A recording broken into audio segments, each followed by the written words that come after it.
Okay, today we're going to go ahead and we're going to solve a system using substitution method. Now when you use substitution method, the first goal, the first step, you could say, is to make sure you solve one of the equations for a variable that has a coefficient of 1. So just looking at this, we have a couple choices. Let's call this equation 1. I'm going to abbreviate that, and we'll call this one equation 2.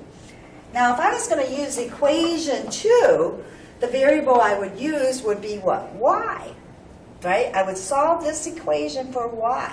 Now, if I'm using equation 1 for step 1, I have a choice between solving for either x or y. X or y. Why? Because they have coefficients of 1. So again, if I was going to choose equation 2, who would I solve for? It's the easiest to solve for what? The variable that has a coefficient of what? 1. So I'm going to go ahead and so step 1, solve for who? For x or y in either equation. Okay, and again, I want to say make note, it is easiest to solve for the variable that has a coefficient of 1. It is easier to solve for the letter or variable that has a coefficient of 1. So let's go ahead and use equation 1, and we're going to solve it for who? X. I'm going to solve it for x. So x plus y equals 4. And who am I going to solve this for? I'm going to solve for x. Now I'm going to box that in. Who's bothering the x? What term is a what?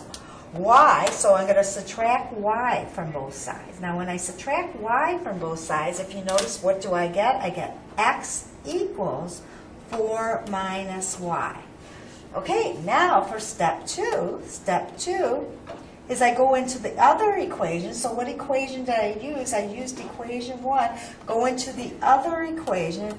Go into the other equation. And substitute, so I'm going to go into equation 2, so 3x plus y equals 2, and substitute. Who am I going to substitute? Substitute for what letter? For who? X. So I'm going into the other equation and substitute for x. So here it is, 3. Don't call it x, but call it what? 4 minus y. So 4 minus y plus y is equal to 2. Okay?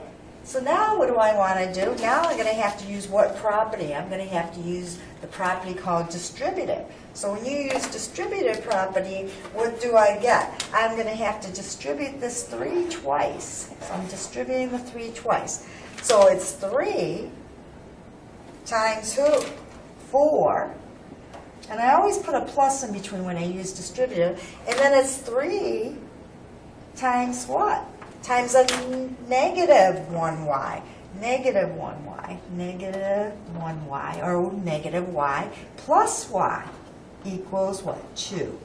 So what do I get? I get 12. What's 3 times negative y? Negative 3y plus another y equals 2. Now what do? I got to combine like terms. What's the coefficient on here is understood to be a 1.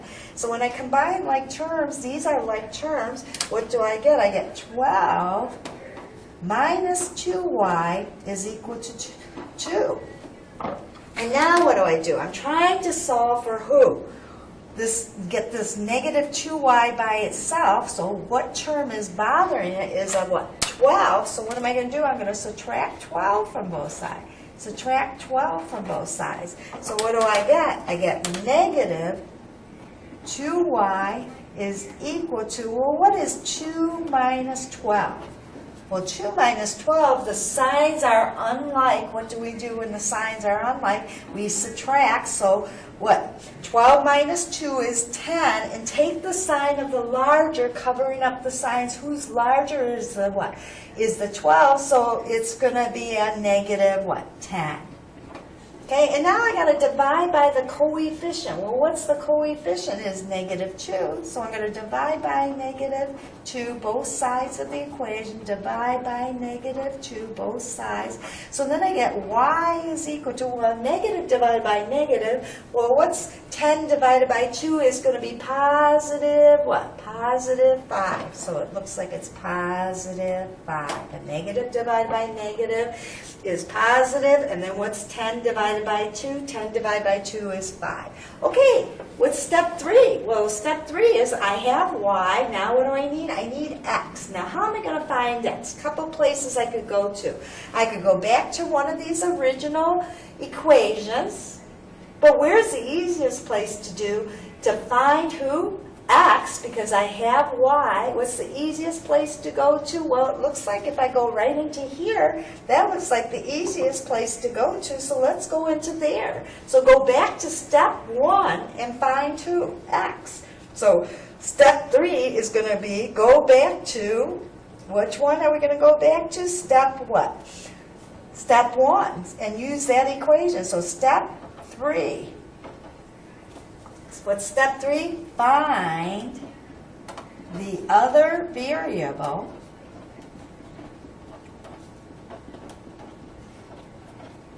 by going back